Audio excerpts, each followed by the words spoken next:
Hello dear students, welcome to our YouTube channel splendid education field. और आज हम बात करेंगे अपने मैथ्स का class 9th chapter number 4 linear equations in two variables के लेक्चर नंबर 2 के बारे में, जहां पर हमने इसका इंट्रोडक्शन अपने पहले वीडियो में कवर कर लिया था। अगर आप लोग वो वीडियो नहीं देख पाए हैं तो आपको लिंक डिस्क्रिप्शन में नीचे मिल जाएगा, आप वो चीज़ जा कर के देख सकते हैं। आज हम बात करेंगे एक्सरसाइज 4.1 के बारे में, जितने भी क्वेश्चंस हैं वो, और जो एक कॉन्सेप्ट रह गया था इसमें इंट्रोडक्शन में, उसको भी थोड़ा सा यहाँ पर कवर करेंगे। तो जो हमको स्टार्ट करना है आज, equations of lines parallel to the X and Y axis, मतलब एक्स और वाई एक्सिस के किसी भी इक्वेशंस में लाइंस कैसे पैरेलल हो सकती हैं, इस चीज़ के बारे में हम देखेंगे। तो पहले हम बात करेंगे इन वन वेरिएबल। सिर्फ अगर हमारे पास किसी भी क्वेश्चन में या इक्वेशन में अगर सिर्फ एक ही वेरिएबल है तो उसके हम कैसे कंपोनेंट को हम पैरेलल एक्सिस के थ्रू दिखा सकते हैं। तो मान लीजिए हमारे पास वन वेरिएबल की बात है, तो यहाँ पर एग्जांपल हम ले रहे हैं। हम मानते हैं हमारे पास है x-2 = 0। अब यहाँ पर सिर्फ एक ही वेरिएबल है जो अल्फ़ाबेटिकली आपका होता है रिप्रेजेंटेशन, वही हमारा वेरिएबल कहलाता है। ये वैल्यू हमारी कांस्टेंट होती है। मतलब यहाँ पर सिर्फ अगर बात करें हम तो सिर्फ एक वेरिएबल हमारे पास में है, वो भी है x। और अभी हम x एक्सिस के थ्रू देखते हैं कि कैसे हम नंबर लाइन पर इसको रिप्रेजेंट करेंगे। तो यहाँ से अगर हम इस वैल्यू को निकालना चाहें तो हमारी वैल्यू कैसे निकलेगी, तो आप लोग को पता है कि यहाँ पर जो इक्वेशंस हैं हमारी वो सिर्फ एक वेरिएबल की है, और जब इक्वेशन एक वेरिएबल की दी गई होती है तो सिर्फ उसको एक ही एक्सिस के थ्रू हम नंबर लाइन पर रिप्रेजेंट कर सकते हैं। तो अगर हम बात करें इसमें तो इस -2 को उधर अगर हम ट्रांसफ़र करेंगे तो हमारी x की वैल्यू किसके बराबर आ जाएगी, 2 के। और जब 2 के बराबर आ जाएगी तो यहाँ पर सिर्फ x की बात हुई है। तो अगर इसको हम नंबर लाइन पर रिप्रेजेंट करेंगे तो हम मानते हैं कि ये हमारा x एक्सिस है और ये हमारा मिडिल पॉइंट हो जाएगा 0, और ये हमारा point 1, point 2 and point 3। Just इसके अपोजिट पॉइंट -1, -2 एंड -3। तो जो हमारा नंबर लाइन पर रिप्रेजेंटेशन है वहाँ पर x की वैल्यू कितनी दी गई है, 2। तो जब इस x की वैल्यू 2 है तो मतलब हमको नंबर लाइन पर यहाँ कहीं वो वैल्यू हमको मिलेगी। तो ये सिर्फ अगर वन वेरिएबल के लिए है तो वो सिर्फ एक ही एक्सिस के थ्रू नंबर लाइन पर रिप्रेजेंट हम कर सकते हैं। तो ये चीज़ें आसानी से हो जाएंगी। अगर हम बात करें कि 2 वेरिएबल्स में हमारा ये कैसे होगा, तो आइए बात करते हैं 2 वेरिएबल्स की। कैसे कोई चीज़ किसी भी एक्सिस के पैरेलल हो सकती है, अभी यहीं से आपको पता लग जाएगा। अब अगली बात हम करते हैं इन 2 वेरिएबल्स, मतलब अगर हमारे पास 2 वेरिएबल हैं, इन 2 वेरिएबल्स।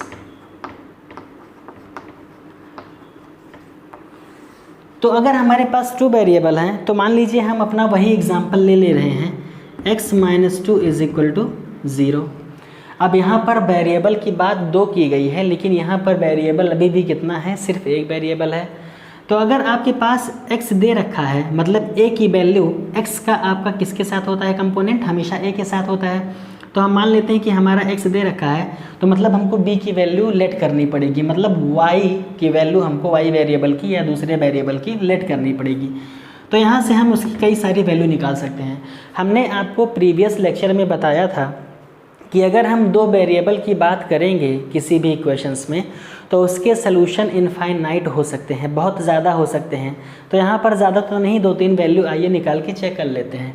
तो हम पहले मान लेते हैं कि लेट y = 0। तो यहाँ पे आइए देखते हैं क्या होगा। अब यहाँ से बात करें हम तो x हमारा वैसे ही रह जाएगा, प्लस इसके बाद y आता है तो हमने y की वैल्यू 0 ले रखी है, -2 = 0, ये हमारी वैल्यू हो जाएगी। अब यहाँ से अगर हम देखें तो x प्लस ये इसका मल्टीप्लाई कराओगे आप y में तो 0 ही हो जाएगा, -2 = 0। अब इस -2 को इधर ट्रांसफ़र कर देंगे तो हमारी x की वैल्यू फिर से कितनी आ जाएगी, 2 आ जाएगी। मतलब अगर आप y को 0 लेट करते हैं तो आपकी वैल्यू y = 0 और x बराबर कितनी आ जाएगी, 2। ये हमारे पास समझ लीजिए पहली इक्वेशन निकली। अगर इसी में हम दूसरा देखें, let y is equal to 1, अगर आप y को 1 लेट करते हो तो यहाँ से क्या हो जाएगा वैल्यू, इक्वेशन है हमारी x minus two is equal to 0, तो हो जाएगा x प्लस इसकी वैल्यू 1 और y minus two is equal to 0, ये हमारा हो गया। अब यहाँ पे अगर देखा जाए तो x plus Y is equal to 0, ये इतना हमारा हो जाएगा। अब यहाँ से अगर आपको y की वैल्यू आप 1 मान करके चल रहे हो, मतलब y इज इक्वल टू 1, एक सेकेंड, यहाँ पर जब कोई वैल्यू नहीं होती है तो हम इसको 0 लेट करते हैं, और यहाँ पर y की वैल्यू हम कितनी लेकर के चल रहे हैं 1, तो आप जब 0 को 1 में मल्टीप्लाई कराओगे तो फिर से हमको क्या मिल जाएगा 0, और इस तरफ ये 2 ट्रांसफ़र हो जाएगा तो हमारा कितना हो जाएगा 2, तो यहाँ से हमारी x की वैल्यू कितनी आ जाएगी 2, मतलब y की वैल्यू 1 है तो x की वैल्यू कितनी आ जाएगी 2। इसी में अगर हम फिर से एक बार मान लेते हैं कि let y is equal to 2, अब फिर से आप रखो इसी में, तो हमारी इक्वेशन क्या है x प्लस y की वैल्यू 0, और यहाँ पर y हमने कितना ले रखा है 2, और ये हमारा minus two is equal to 0। अब फिर से यहाँ पर देखें अगर तो x प्लस इसका मल्टीप्लाई कराओगे फिर से 0 minus two is equal to 0, x is equal to 2, ये 2 कहाँ चलाएगा इधर, तो मतलब y की वैल्यू 2 और x की वैल्यू भी हमारी क्या आई 2। मतलब जब हमने y को लेट किया 0 तो वहाँ पर y की वैल्यू 0, x की वैल्यू 2 आई। जब हमने y को लेट किया 1 तो y की वैल्यू 1 और x की वैल्यू 2 आई, और जब हमने लेट किया यहाँ पर y की वैल्यू 2 तो यहाँ पर x की वैल्यू 2 और y की वैल्यू कितनी आई 2 आई। तो ये चीज़ें हमको अगर नंबर लाइन पर रिप्रेजेंट करनी हो तो कैसे इसको रिप्रेजेंट करेंगे, यही ग्राफ हमारा क्या कहलाता है पैरेलल, मतलब लाइंस ऑलवेज पैरेलल में आएगी अगर ऐसा इक्वेशन मिलता है तो। आप किसी भी इक्वेशंस को आसानी से सॉल्व कर सकते हो, चाहे वहाँ पर एक वेरिएबल दिया हो चाहे 2 दिया हो। अगर सिंगल वेरिएबल देगा तो उसकी वैल्यू हमेशा एक ही सोल्यूशन उसका निकलेगा, और अगर हमारे पास दोनों वेरिएबल दे रखे हैं तो उसके सोल्यूशन की कोई भी लिमिट नहीं है, उसके इनफाइनाइट सोल्यूशन हो सकते हैं। अब आइए इसको एक बार नंबर लाइन पर हम रिप्रेजेंट करते हैं। पहले सारी वैल्यू हम लिख लेते हैं यहाँ पर कौन कौन सी आई है। एक आई है y is equal to 0, x is equal to 2, दूसरी आई है y is equal to 1, x is equal to 2, और तीसरी वैल्यू हमारी आई है y is equal to 2 and x is equal to 2। इसी तीनों को हमको नंबर लाइन पर रिप्रेजेंट करना है। 2 वैल्यूज़ ये हो गई, और तीसरी वैल्यू हमारी क्या है y is equal to 2, x is equal to 2। इन तीनों वैल्यू को आइए नंबर लाइन पर रिप्रेजेंट करते हैं। तो कैसे हो जाएगा, ये हमारा y एक्सिस, ये हमारा x एक्सिस। अब आइए इसको हम रिप्रेजेंट करते हैं। ये हमारा पॉइंट 0, यहाँ से 1 2 3 4 -1 -2 -3 -4 1 2 3 4 -1 -2 -3 -4। अब इसी में हमको रिप्रेजेंट करना है। आइए सारी वैल्यू हम ले लेते हैं। पहले y की वैल्यू 0 है, x की वैल्यू 2, x की वैल्यू 2, y की वैल्यू 0, मतलब यहीं पर आएगा। दूसरा पॉइंट, y की वैल्यू 1 और x की वैल्यू 2, y की वैल्यू 1, x की वैल्यू 2, ये आएगा। y की वैल्यू 2, x की वैल्यू 2, y की वैल्यू 2 और x की वैल्यू 2। अब इस पर आप जब ड्रॉ करोगे लाइंस को तो ये कैसी बनेगी, पैरेलल। इसीलिए कहा गया कि equation of lines parallel to the x axis पे कैसे होंगी और y एक्सिस पे। तो ये चीज़ें आपके एग्ज़ाम में पूछी भी जा सकती हैं और बहुत ही इजी है, आप आसानी से इसको ड्रॉ कर सकते हो। अब आइए इसके आगे बढ़ते हैं और बात करते हैं हम अपने एक्सरसाइज की। एक्सरसाइज 4.1 कोशिश करेंगे आज कंप्लीट हो जाए। तो आइए देखते हैं एक्सरसाइज 4.1 के बारे। तो आइए बात करते हैं अपने पहले क्वेश्चंस की, जो हमारा एक्सरसाइज 4.1 का है। पहला क्वेश्चन है कि द कॉस्ट ऑफ हर notebook is twice the cost of pen, write a linear equation in 2 variable to represent this statement. ठीक है, मतलब कह रहा है कि जो नोटबुक की कॉस्ट है और उससे ट्वाइस है हमारे किसकी कॉस्ट, पेन की। तो कह रहा है right the linear equation in two variable, मतलब इसके लिए इक्वेशन को बनाइए, लीनियर इक्वेशन को बनाइए टू वेरिएबल्स की। तो यहाँ पर क्वेश्चन में एक चीज़ इंक्लूड है कि यहाँ पर आपको ना नोटबुक के बारे में कोई वैल्यू दी गई है या इक्वेशन दी गई है, और ना ही पेन की कोई वैल्यू दी गई है। तो यहाँ पर क्या करेंगे कि take the cost of notebook x और कॉस्ट ऑफ पेन y, मतलब हमको लेट करना है। तो हमको जब लेट करना है यहाँ पर, तो हम मान लेंगे जो हमारा कॉस्ट ऑफ नोटबुक है वो x है और ये इक्वल है किसके, y के। लेकिन यहाँ पर देखिए कि जो कॉस्ट ऑफ नोटबुक है वो twice the cost of pen, मतलब जो पेन की कॉस्ट है इसके ट्वाइस है। तो यहाँ पर कितना लगा देंगे, 2। अब हमारा क्या आ गया, ये नोटबुक की वैल्यू आ गई और ये हमारी किसकी है, पेन की वैल्यू है, जो किसकी, उसकी 2 गुनी थी। अब यहाँ से हमको एक लीनियर इक्वेशन बनानी है। तो यहाँ पर लीनियर इक्वेशन का मतलब होता है कि कोई भी चीज़ हमारे पास दे रखी है तो हमारे पास वेरिएबल 2 हो गए हैं, ठीक है। वेरिएबल एक इधर x है एक y है, लेकिन वो अपोजिट साइड है एक दूसरे के। तो हम क्या करेंगे, इक्वल्स टू के इधर लाएंगे और इक्वल्स टू के बाद 0 लगाएंगे, तो हमारा वो 2 वेरिएबल का इक्वेशन क्या होगा, बन जाएगा। तो हम क्या करेंगे, x minus 2y is equal to 0। इधर प्लस में था, इधर ट्रांसफ़र हो करके आएगा तो किस में हो जाएगा, माइनस में हो जाएगा। और यही हमारी क्या बन जाएगी, इस क्वेश्चन की वैल्यू है, यही हमारा क्या हो जाएगा, इसका आंसर। छोटा सा था, इजी था, कुछ नहीं करना था, बस आपको वैल्यू दी नहीं गई है तो एक की x मान लीजिए, एक की y, और जो हमारा पेन का वैल्यू है इसका 2 गुना है, तो यहाँ पर 2y हो जाएगा। इसको इस तरफ ट्रांसफ़र करेंगे, इक्वल्स टू में 0 लगाएंगे, तभी हमारी इक्वेशन बन जाएगी 2 वेरिएबल की, ठीक है। अब बात करते हैं हम अपने नेक्स्ट क्वेश्चन की।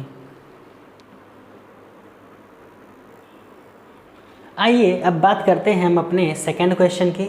दूसरा क्वेश्चन हमारा कह रहा है express the following linear equations in the form of ax plus B Y plus C is equal to 0 and indicate the value of a b and c in each case.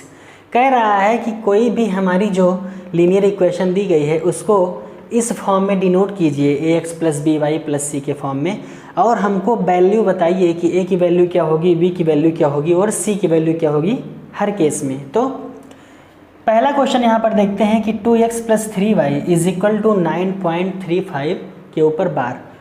तो हमने कल आपसे क्या कहा था कि ax plus B Y plus C is equal to 0। जब value equal to 0 के फॉर्म में आएगी तो होती है इक्वेशन, और यहाँ पर x का जो हमारा कंपोनेंट है वो a और y का हमारा जो कंपोनेंट है वो b, या कह सकते हो कि x का कोफिशिएंट a है, y का कोफिशिएंट b है यहाँ पर, और c हमने कहा था आपसे कि ऑलवेज कांस्टेंट होता है। तो यहाँ से अगर हम इस तरीके से इस वैल्यू को पुट करें तो हम कैसे पुट करेंगे, तो यहाँ से हमारा जो x का कोफिशिएंट है a यानी 2 और ये हमारा 3y, इस वैल्यू को आप इधर ट्रांसफ़र करोगे, ये पॉजिटिव है इधर आएगा तो निगेटिव हो जाएगा।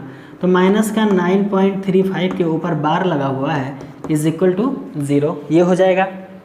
अब देखिए यहाँ पर प्लस सी है और इस जगह पर माइनस सी है, तो आप चाहो तो इस वैल्यू को ऐसे भी नोट कर सकते हो क्योंकि प्लस माइनस माइनस होता है, और चाहो तो आप यहाँ पर प्लस का साइन लगा के इसको माइनस के साथ ब्रैकेट के अंदर भी लिख सकते हो। अब यहाँ से कह रहा है कि हर एक केस में आप ए बी और सी की वैल्यू बताइए। तो यहाँ से अगर ए की वैल्यू देखें हम तो ए की वैल्यू क्या होती है, एक्स का कोफिशिएंट, और एक्स का कोफिशिएंट क्या है यहाँ पर 2, और यहाँ से बी की वैल्यू देखें तो वाई का कोफिशिएंट यानी 3, और अगर सी की वैल्यू देखें तो ये कांस्टेंट है ऑलवेज, इसको हम माइनस के फॉर्म में लिखेंगे क्योंकि वहाँ पर निगेटिव है। तो 9.35 के ऊपर बार, यही हमारा क्या हो जाएगा, इस सब की वैल्यू हो जाएगी।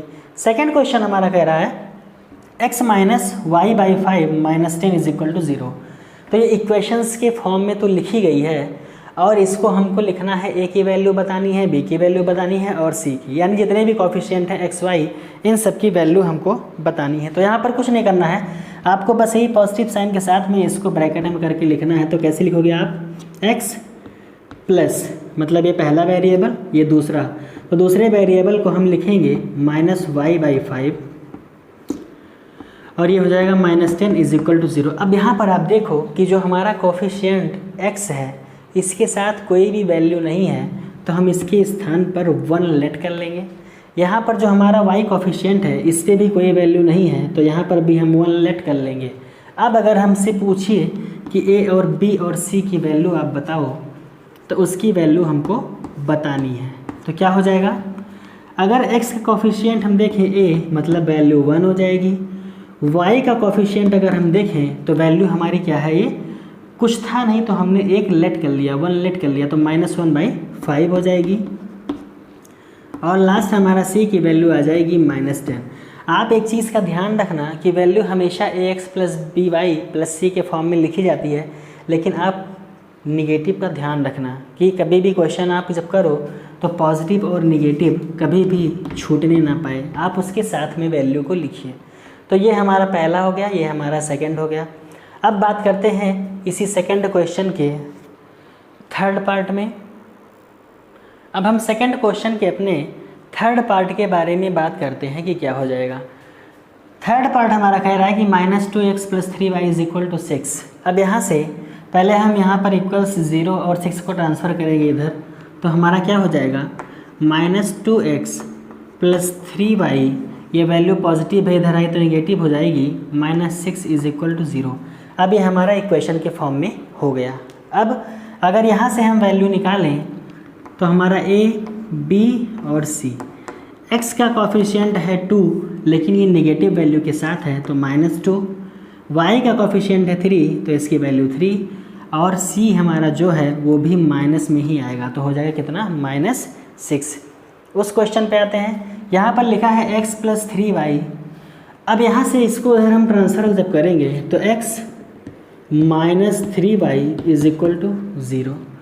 अब यहाँ पर अगर आप बात करो तो हमारे पास कोफिशिएंट जो दे रखा है x, तो x के कोफिशिएंट की जगह पर कुछ नहीं है, तो यहाँ पर हम कितना लेट कर लेंगे, 1। अब यहाँ पर हमको जो है वो c की वैल्यू भी नहीं दी गई है, तो जब c की वैल्यू नहीं दी गई है तो उसको हम मान लेंगे क्या, 0। मतलब हम कह सकते हैं x - 3y + 0 = 0। आप लेट कर सकते हो, कोई दिक्कत नहीं है। अब यहाँ से अगर हम वैल्यू देखें a, b और c की, तो a की वैल्यू 1, b की वैल्यू हमारी -3 होगी क्योंकि नेगेटिव में है, और c की वैल्यू हमारी क्या हो जाएगी, 0। ये हमारा थर्ड और फोर्थ पार्ट भी क्या हुआ, कंप्लीट।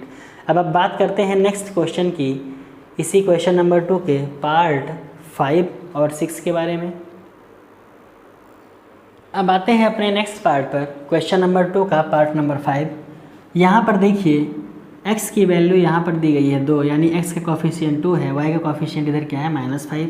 अगर इसको इधर ट्रांसफ़र करेंगे हम तो 2x + 5y, इधर निगेटिव था इधर पॉजिटिव हो जाएगा, = 0। अब यहाँ पर भी c की वैल्यू हमको नहीं दी गई है, तो हम यहाँ भी क्या करेंगे कि c की वैल्यू को लेट कर लेंगे कि क्या है, 0। जहाँ वैल्यू कुछ नहीं है उसको 0 मान लेंगे। अब यहाँ से अगर a की वैल्यू हम देखें तो x का कोफिशिएंट है 2, b की वैल्यू देखें तो y का कोफिशिएंट है 5, और c की वैल्यू हमारी क्या आ जाएगी, 0। इधर आइए, यहाँ पर दिया गया है 3x + 2 = 0। अब यहाँ पर x का कोफिशिएंट तो यहाँ पे है और ये हमारा क्या है, c, लेकिन यहाँ पर y कोफिशिएंट या हमको by नहीं दे रखा है।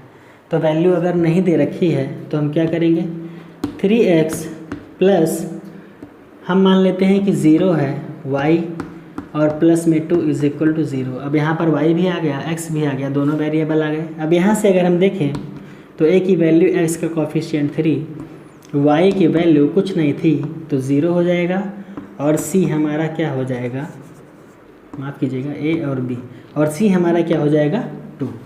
तो ये वैल्यू हमारी आ जाएगी किसकी, 5th पार्ट और 6th पार्ट की। अब इसमें लास्ट क्वेश्चन की तरफ बढ़ते हैं, पार्ट नंबर 7 और पार्ट नंबर 8 पे। आइए उसको सॉल्व करते हैं। अब लास्ट पार्ट की बात करते हैं, पार्ट 7 और 8 के बारे में। अब यहाँ पर देखिए कि y - 2 = 0। यहाँ पर y दे रखा है लेकिन x की वैल्यू हमको नहीं दे रखी है, मतलब हमको x वेरिएबल नहीं दे रखा है।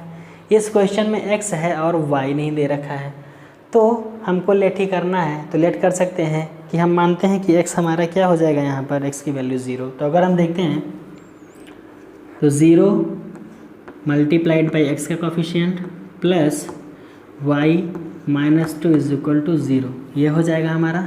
ए की वैल्यू अगर हम देखें एक्स का कोफिशिएंट 0, वी की वैल्यू अगर हम देखें तो वाई का कोफिशिएंट कुछ नहीं है तो 1, और यहाँ पर सी की वैल्यू अगर हम देखें तो 2, लेकिन ये निगेटिव में है तो क्या हो जाएगा -2।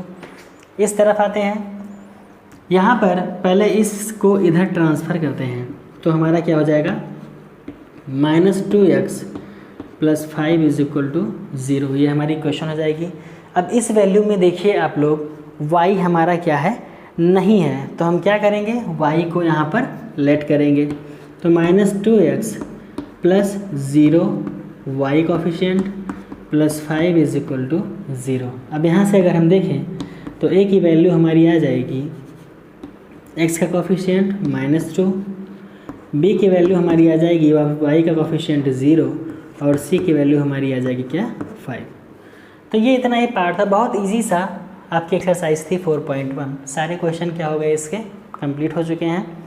तो आई होप कि आपको आज की क्लास अच्छी लगी होगी, पसंद आई होगी, और हम बात करेंगे अपने नेक्स्ट वीडियो में एक्सरसाइज नंबर 4.2 के बारे में। उसके भी सारे क्वेश्चन डिस्कस करेंगे आराम से, एक एक कॉन्सेप्ट के साथ में अच्छे से। तो आपको अगर वीडियोस अच्छी लगी हो ये वाली तो इसको लाइक कीजिएगा, शेयर कीजिएगा, और अगर पहली बार आप चैनल पर विज़िट किए हैं तो चैनल को प्लीज़ सब्सक्राइब कीजिएगा और थोड़ा सा सपोर्ट दीजिएगा। मिलते हैं आपसे एक्सरसाइज 4.2 के अपने नेक्स्ट लेक्चर में। तब तक के लिए अच्छे से पढ़ते रहिए। Thank you so much, take care.